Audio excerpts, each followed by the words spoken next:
बिल्कुल। हमने टाइटल जरूर रखा है कि बापूजी फिर जिंदा हो गए, और अगर बापूजी जिंदा नहीं हो गए होते तो आपके मन में नहीं होते, बिल्कुल सही। आपके दिमाग में नहीं होते, आपके दिल में नहीं होते, तो आपके उस सब जगह पर है, इसलिए जिंदा है। Guys, welcome to my YouTube channel. कैसे हैं आप लोग? उम्मीद करता हूँ बहुत अच्छे होंगे। सो गाइस, फिर से एक नए वीडियो के साथ मैं आ गया हूँ। और आप लोग को पता ही है कि मैं आसाराम बापू जिंदा हो गए, बैक टू बैक मैंने सीरीज़ बना रहा हूँ इसके ऊपर। और 2 एपिसोड से अपने प्रखर विचार रखने वाले श्री जय सिंह जी से मुलाकात करूँगा। और मैं जानना चाहूँगा कि क्या आप बापू जी से मुलाकात किए हैं कभी? बापूजी से जी, आसाराम बापू जी से कभी आपकी मुलाकात हुई है? मैं उनको नमन करता हूँ, वंदन करता हूँ, और उन्हीं को नहीं, इस देश के हर संत को नमन करता हूँ। मुझे अच्छी तरह याद है कि उस समय मैं सामना का संवाददाता हुआ करता था, और किसी मेरे मित्र ने कहा कि आसाराम बापूजी मुंबई में, और मुंबई में नहीं, बांद्रा में आ रहे हैं। मैंने कहा मेरी भी दिली इच्छा है कि मैं उनके दर्शन करूं, लेकिन आज तक मैं उनके भक्तों की भूमिका ही नहीं समझ पाया। हाँ, मुझे याद आ गया, जयप्रकाश जी जो इंडिया टीवी के ब्यूरो चीफ थे, उसके पहले वो अन्य कई अखबार में, तो उन्होंने मुझे ले गए, जयप्रकाश सिंह जी। उन्होंने कहा कि आज आसाराम बापू जी से दर्शन करते हैं। गए हम। मैंने जो कहा ना कि उनके भक्तों को मैं समझ नहीं पाया।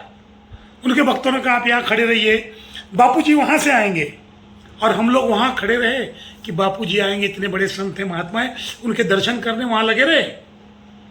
इतने में आवाज़ आई कि भैया बापूजी पीछे से आके बैठ गए मंच पर। हम पीछे घूम के देखे तो बापूजी यहाँ बैठे हैं। मैं बोला ये दर्शक दीर्घा नहीं, जो उनके संत, जो उनको चाहने वाले हैं, उनको प्यार करने वाले लोग हैं, उनको ये दिग्भ्रमित करने की जो चीज़ें हैं वो गलत है। बिल्कुल सही। ठीक है, मैंने कहा कि चलिए भैया प्यार करते हैं उनसे, ये करते हैं। गया, पैर छड़ा, उन्होंने अपने कमंडल में इसे हाथ डाला और 2 चॉकलेट उठाकर मुझे दे दिया। मैंने कहा हाँ, उसी समय मेरे दिमाग में आया कि ये संत महात्मा के चॉकलेट देने वाला ये सब ठीक है। फिर मैंने आशीर्वाद समझ के, प्रसाद समझ के रख लिया। वो उस वक्त मैं फिर कंफ्यूज हो गया कि बापूजी सही है, उनके संत महात्मा जो दर्शकों को दिग्भ्रमित कर रहे हैं।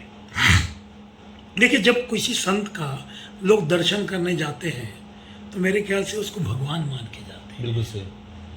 और जब दर्शकों को, मैं उस मंदिर में कभी नहीं जाता जहां पर भगवान को मिलने के लिए लाइन लगाना पड़े, भगवान को मिलने के लिए रिश्वत देनी पड़े।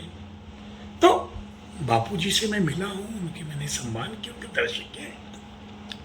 लेकिन जो अंधभक्त तरीके के लोग हैं, उनको मैं कहूंगा कि ये नजरिया का चश्मा बदले, और फिर से एक बार बैक टू, देखिए मैं इस देश का नागरिक हूं। मैं ये नहीं कहता कि बापूजी गलत है, सही है, मैं कानून नहीं हूं। बिल्कुल सही। जो लोग मुझे और आपको, आपके इस चैनल को गरिया रहे हैं, उनको ये सोचना चाहिए कि हमने सिर्फ अपने विचार रखे हैं। बिल्कुल। हमने टाइटल जरूर रखा है कि बापूजी फिर जिंदा हो गए, और अगर बापूजी जिंदा नहीं हो गए होते तो आपके मन में नहीं होते, बिल्कुल सही। आपके दिमाग में नहीं होते, आपके दिल में नहीं होते, तो आपके उस सब जगह पर है, इसलिए जिंदा है। तो ये मेरी एक परखे विनंती कि इन सारे जो विषय है, जो विवाद है, जो शब्द है, उनको आप कानूनी नजरिए से देखें। आपका अधिकार है, मैंने कभी नहीं कहा कि आप, तो ये मेरी एक परखे विनंती कि इन सारे जो विषय है, जो विवाद है, जो शब्द है, उनको आप कानूनी नजरिए से देखें। आपका अधिकार है, मैंने कभी नहीं कहा कि आप किसी संत महात्मा की पूजा नहीं कीजिए। कलयुग है, आप अपने तरीके से जी लीजिए। बस मेरी एक विनंती कि इस चैनल पे जो चर्चा हो रही है उसको ध्यान से सुनिए, देखिए।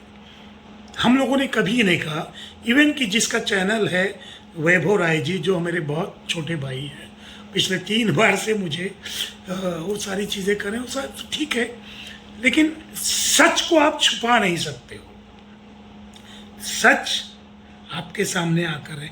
कई लोगों ने पिछले चैनल में, पिछली बार मैंने देखा तो उन्होंने कहा कि आप ये जाके देखिए, वो देखिए। मैं क्यों देखूं? मैं तो खुद उनका दिल से अनुयायी रहा हूं। लेकिन आप उन चीजों को गौर से रखिए, अंधविश्वासी मत बनिए। आज हमको चींटी काटती है ना, तो हम जानते हैं कि ऊपर वाले की माया है। अगर भगवान के बाद हम किसी को मानते हैं तो डॉक्टर को मानते हैं। संत हमें जो रास्ता दिखाते हैं उस मार्ग से हम धर्म को मानते हैं। लेकिन जब संत ही गलत होगा, जैसा कि भारतीय कानून ने कहा है, तो मैं उसमें कुछ नहीं बोल सकता। बिल्कुल सही। मैं माफी चाहूंगा, मैं उस विषय पर और ज्यादा चर्चा नहीं कर सकता। बिल्कुल सही। सो गाइस, आप लोग हमेशा मुझे बोलते हैं कि आपको कुछ नहीं पता। तो हो सकता है मुझे कुछ नहीं पता, लेकिन इसके बारे में जानकारी रखने वाले जब आपको बता रहे हैं तो इसके बारे में आप सुनिए और अपने कमेंट्स रखिए। धन्यवाद।